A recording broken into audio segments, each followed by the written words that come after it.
Chef Borden Handy here, today showing you my amazing Asian steamed vegetables recipe.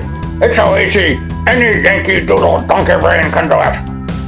Vegetables, cut. Dump.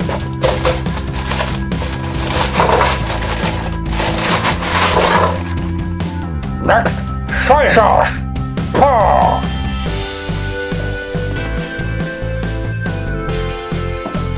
Cover.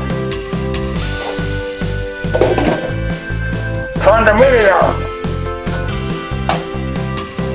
Set the timer for 23 minutes.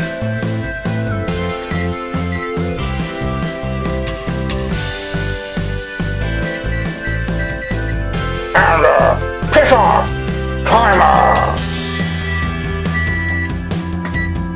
Lift.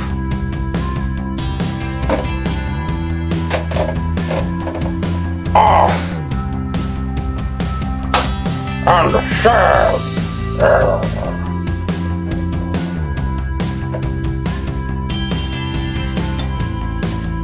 And there you go.